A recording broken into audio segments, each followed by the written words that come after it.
May 14th, 1945. 0720 hours. Ridge line above Dakeshi Town, southern Okinawa. Private first class. Yamada pressed his cheek against the stock of his Type 38 Arisaka, sighting downrange at the American Marines moving through the terraced fields below. He exhaled slowly, finger tightening on the trigger, executing the drill he'd practiced 1,000 times. Breathe, aim, squeeze. Beside him, Corporal Sato's head exploded. No sound preceded it. No muzzle flash. No warning. One moment, Sato was scanning the valley with his own Arisaka. The next, his body slumped against the limestone. A neat hole punched through his temple. The crack of the rifle report arrived a half-second later, echoing from somewhere impossibly distant. Yamada flattened against the rock, heart hammering. The 4 remaining men in his position froze, eyes scanning desperately for the shooter. Nothing. Just morning haze, distant ridgelines, shadows that could be anything. Their Arisaka iron sights showed them a blurry landscape at 600 yards. Vegetation, rocks, maybe movement, maybe nothing. Somewhere out there, an American sniper was watching them through a telescopic sight that turned distance into intimacy, that made Yamada's face as clear as if they were standing 10 feet apart. The Marine could see the fear in his eyes, count the buttons on his uniform, choose exactly where to place the next bullet. And Yamada, with his 1905-era rifle and iron sights, could do absolutely nothing about it. This was how Japanese soldiers discovered the war had already been decided. Not through courage or tactics, but through a technological gap so profound that their best marksmen became helpless targets for American riflemen they could never hope to engage. The rifle. That time forgot, the Arisaka had been a marvel in 1905. Colonel Arisaka Nariakura had designed it after studying the best European rifles, creating a weapon that helped Japan defeat Imperial Russia. Bolt-action, 5-round magazine, chambered for 6. 5x50mm ammunition. It was accurate, reliable, and embodied 4 decades of Japanese military tradition. By 1945, 6 million Arisakas equipped Japanese forces from Manchuria to the Philippines. Soldiers cleaned them religiously, learned to work the bolt in their sleep, fixed bayonets that made the rifle taller than most men. Training emphasized spiritual connection to the weapon. It was an extension of the warrior's soul, a link to the emperor. But spiritual connection couldn't change physics. The bolt-action mechanism required 3 seconds between shots. Lift the bolt, pull back to eject the spent cartridge, push forward to chamber a new round. Lockdown. 3 seconds where you weren't aiming, weren't shooting, weren't fighting, just working the mechanism like a farmer pumping water from a well. The iron sights, 2 metal posts aligned with the eye, could identify man-sized targets at maybe 400 yards on a clear day. Beyond that, you were guessing, shooting at shapes and shadows and hope. The Americans arrived with something different. The M1 Garand was semi-automatic.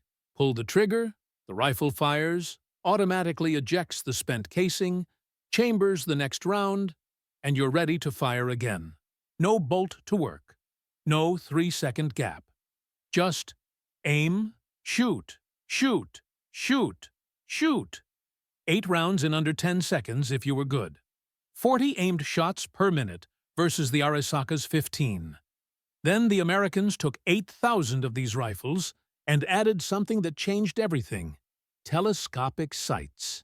The M1C sniper variant mounted a 2.556 magnification scope that collapsed distance. At 600 yards, the target looked like it was standing 240 yards away. You could see faces, rank insignia, the exact spot where the bullet would hit.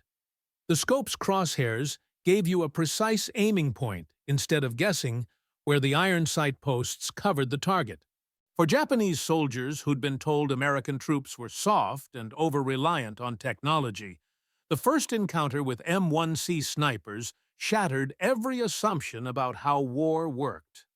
The mathematics of helplessness. Sergeant Koji Nakano learned the numbers the hard way during the fighting on Okinawa's Shuri Line. His platoon occupied a ridge with good fields of fire, or so they thought. On the morning of May 3rd, they counted 19 men. By evening, 9 were dead. Not from artillery, not from airstrikes, from rifle fire so precise it seemed supernatural. They picked us off like we were practice targets, Nakano told American interrogators after his capture in June. We'd fire back, but we couldn't see them.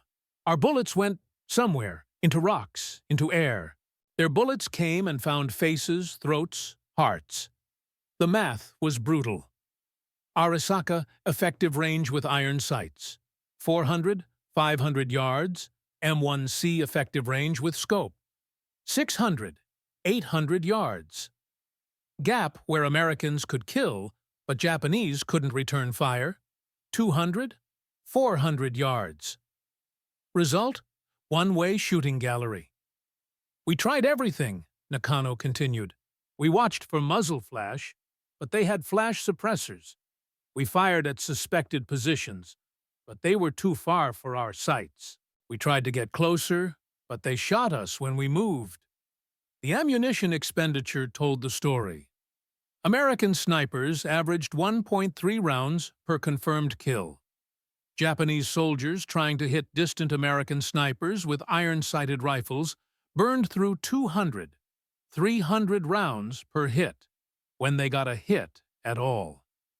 Most Japanese counter-sniper fire achieved nothing except revealing their position. One American M1C sniper team operating during the Okinawa campaign could suppress an entire Japanese company.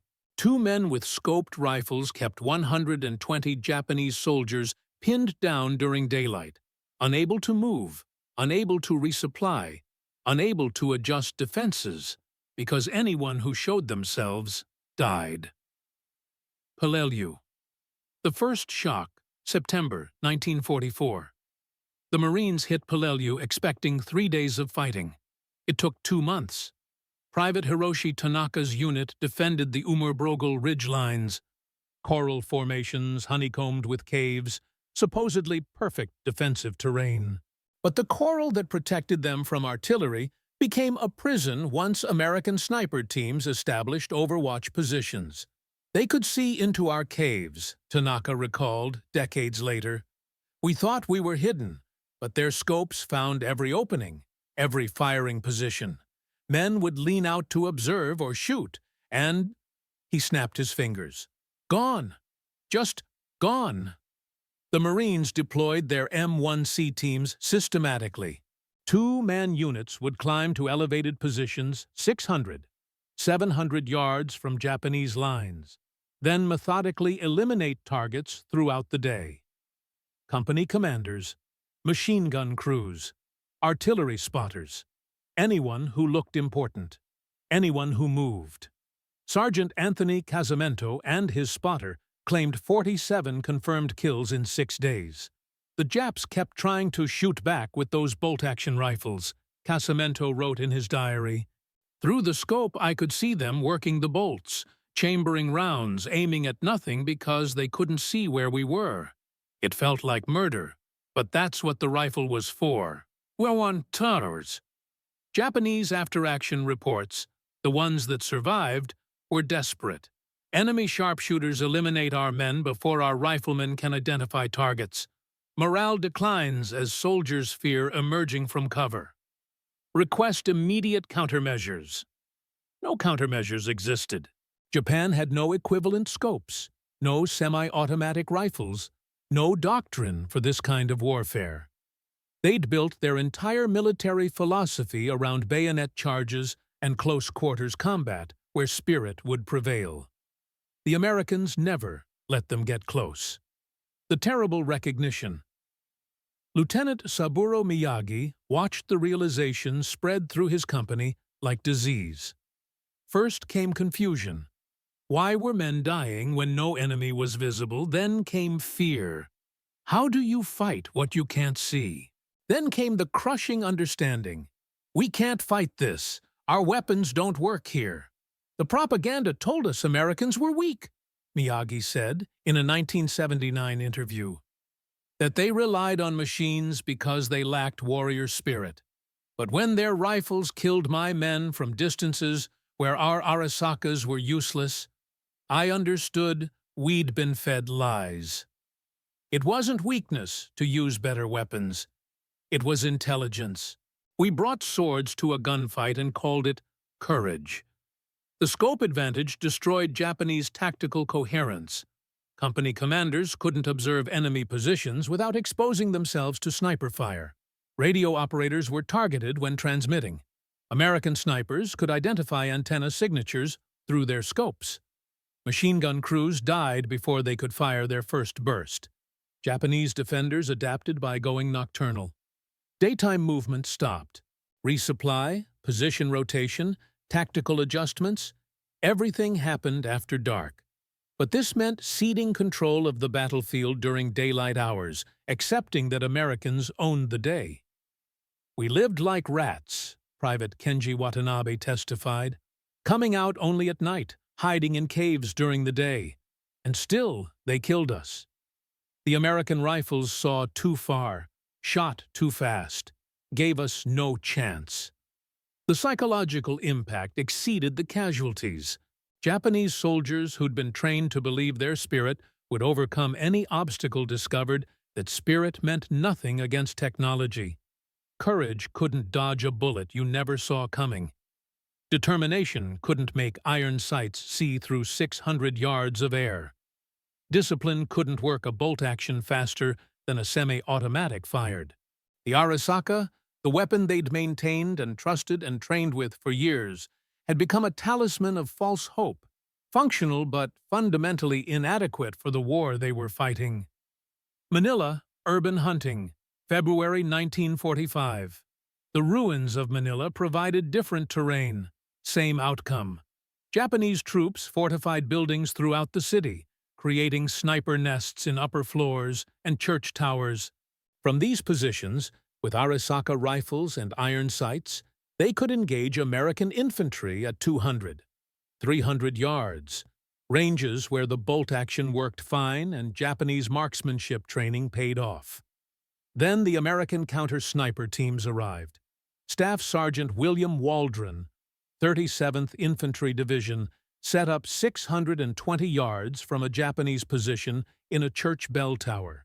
Through his M1C scope, he could see the enemy sniper clearly. Young, maybe 20, working his bolt between shots, unaware he was being watched. I waited until he fired, Waldron wrote in his journal. Wanted to confirm the position. He shot, worked the bolt, leaned out for another look. I put one through his head. He never knew I was there. Waldron claimed 109 confirmed kills during the Manila fighting, nearly all at ranges exceeding 400 yards. His typical engagement went like this: identify enemy position through scope, wait for target to present himself, fire one shot, confirm kill, move to next target. Japanese snipers with Arisakas couldn't even locate him to return fire. The urban environment that should have favored defenders became a showcase for American optical superiority. Japanese soldiers would fire from windows, exposing themselves for seconds while working their bolts. American snipers with semi-automatic rifles and scopes would put 3 rounds through the window in the time it took the Japanese soldier to cycle his bolt once. They tried to fire and maneuver, Waldron noted. One would shoot while others relocated. But I could see all of them through the scope. They were moving at ranges where they couldn't see me, couldn't identify my position, couldn't engage effectively. It was clinical. By March, Japanese defenders had stopped attempting counter-sniper operations. The Arisaka rifle, despite being accurate enough for the ranges involved, couldn't compete with scoped semi-automatics operated by trained marksmen. The iron sights were the fatal limitation. Unable to identify targets at combat ranges, Japanese soldiers fired blind and died precisely. Iwo Jima. The Scope Advantage. February-March 1945. The volcanic island gave American snipers perfect elevation. Marine teams established positions on Mount Suribachi and surrounding ridges, overlooking the entire battlefield. From these vantage points, with M1C Garands and clear sight lines, they could observe Japanese positions across the island.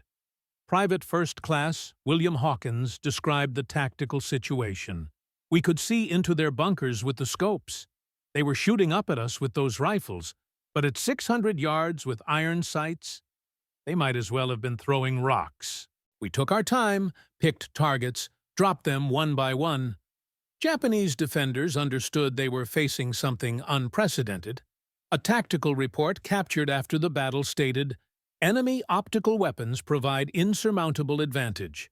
Our soldiers cannot identify targets at ranges where enemy achieves precision fire. Defensive positions compromised by enemy observation through magnifying devices.' The bureaucratic language masked horror. Japanese soldiers were dying without ever seeing their killers. The scope advantage meant American snipers conducted dual missions simultaneously: battlefield reconnaissance and precision elimination. They could count enemy troops, identify strong points, assess defensive preparations, and kill key personnel, all while remaining beyond effective Arisaka range.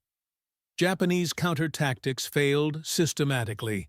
They tried firing at suspected positions, but without optical identification, they wasted ammunition on empty ground. They tried night movement, but American forces adapted with illumination rounds and night vision equipment. They tried artillery suppression, but finding two-man sniper teams operating across hundreds of yards of frontage was impossible. And Japan's artillery ammunition was too scarce to expend on individual riflemen. "We couldn't fight them," admitted Corporal Masao Abe after his capture. "Our rifles worked fine at 300 yards, but they never let us fight at 300 yards. They shot from 600, 700 yards, where we couldn't see them clearly enough to aim. The scope defeated us as much as the bullets." Okinawa. The final count. April-June 1945. The last major battle revealed the complete scope of American sniper dominance. Over 170 Marine and Army sniper teams deployed across Okinawa.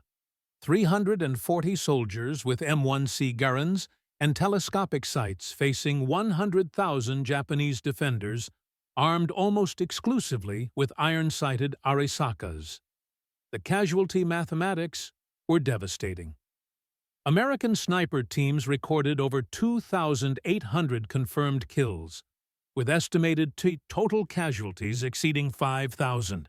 These came from less than 0.5% of American infantry strength, a force multiplier of 15, one achieved through technological advantage rather than numerical superiority. Sergeant Thomas McMillan kept a detailed log.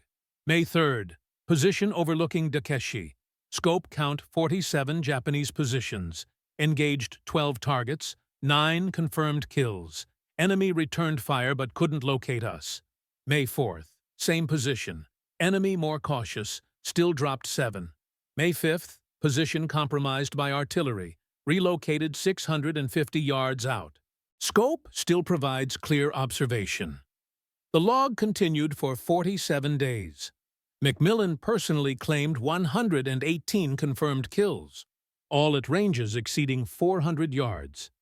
His experience was typical. American sniper teams, operating from elevated positions with scoped rifles, could observe and eliminate Japanese personnel throughout entire defensive sectors.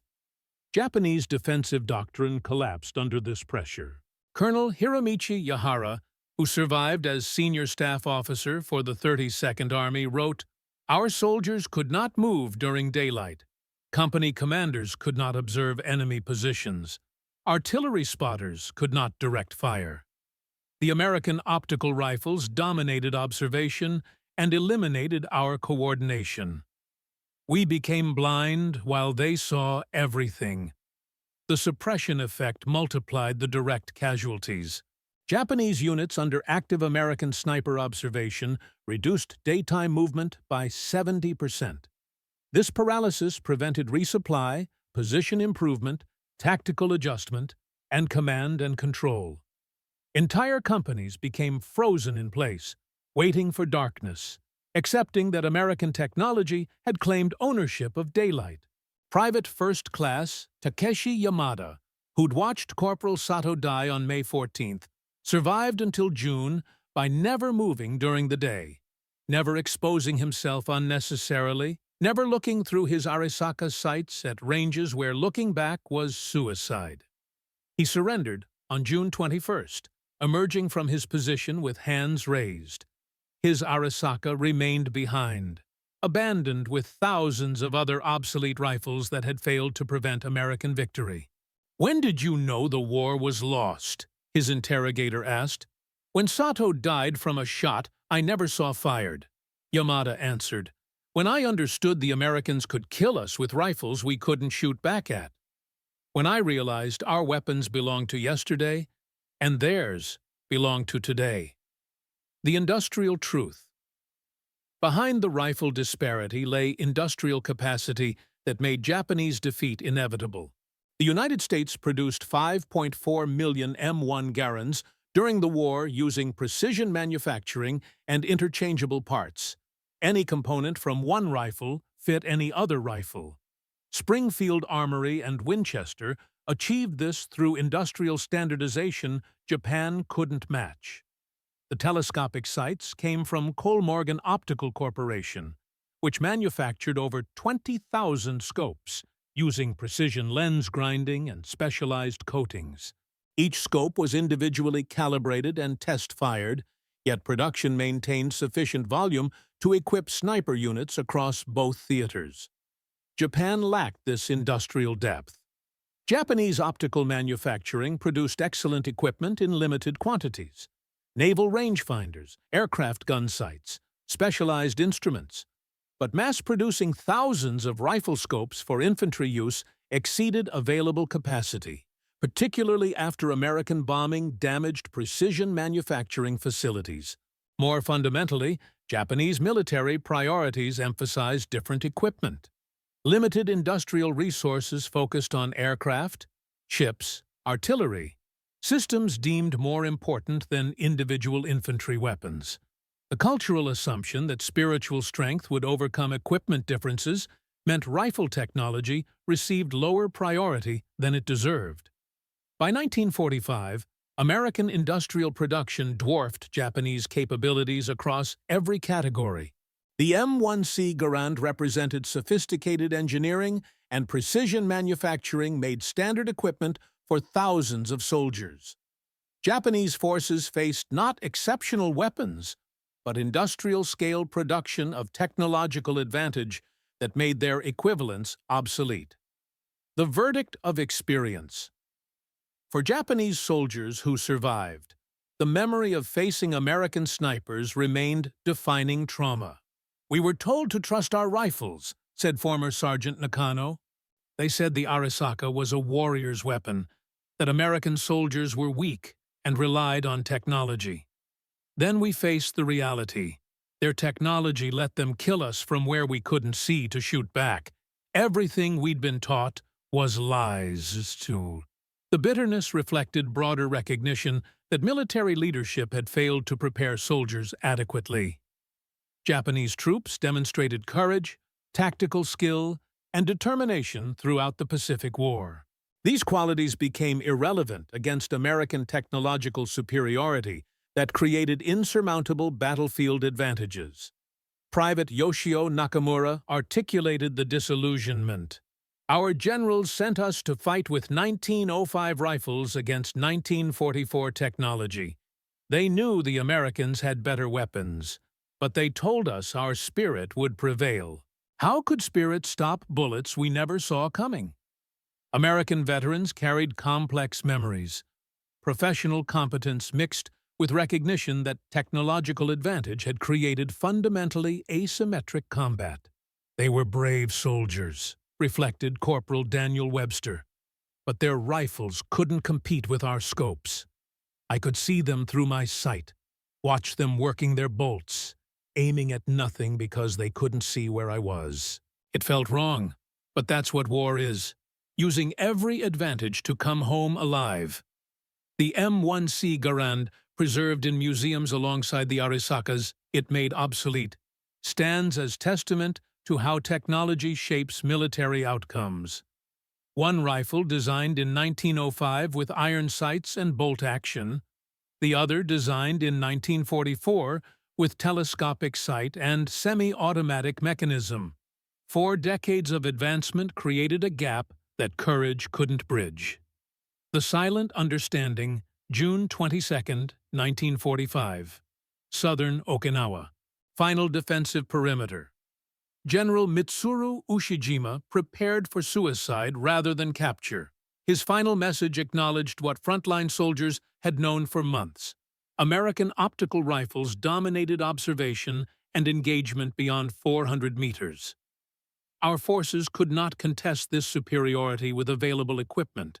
Tactical defeat was predetermined by technological inferiority. This admission that tactics couldn't overcome technology shattered 4 decades of Japanese military philosophy emphasizing spiritual qualities over material factors. The rifle disparity provided the most immediate personal evidence that this philosophy was fatally flawed. Every Japanese soldier who'd crouched helpless while American snipers eliminated his comrades understood that courage meant nothing against enemies who could kill from beyond response range. The Arisaka rifle, reliable and accurate within its limitations, had become tragically obsolete in a war where optical sights and semi-automatic fire created advantages that training and determination couldn't overcome. For Takeshi Yamada, standing with other prisoners watching American Marines process surrendered equipment, the sight of abandoned Arisaka rifles piled like firewood crystallized the war's meaning.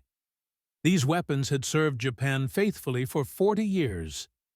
They had defeated Russia in 1905, conquered Manchuria in the 1930s, won early Pacific victories through surprise and initiative. But by 1945, they belonged to a war that no longer existed. The Americans had moved forward. Japan had not. That disparity, multiplied across thousands of soldiers and hundreds of battles, had helped decide the Pacific War's outcome as surely as aircraft carriers and atomic bombs. The Arisaka versus M1C Garand wasn't a story of bad weapons versus good weapons. It was a story of technological generations colliding, 1905 meeting 1944 on battlefields, where 4 decades of advancement meant the difference between fighting and dying, between engaging the enemy and being killed by threats you couldn't see, couldn't locate, couldn't fight back against. Japanese soldiers realized their Arisakas were useless not through tactical analysis or strategic assessment, but through the terrible arithmetic of watching comrades die from invisible rifles while their own weapons remained silent, capable but inadequate. Tools from yesterday trying to survive in today's war. The scope decided everything. That small tube of glass and metal magnifying distant targets, transforming observation into precision. That was the weapon that killed hope, shattered doctrine, and proved that modern war belonged to whoever brought the best technology. And Japan, for all its courage and determination, had brought yesterday's rifles to tomorrow's fight.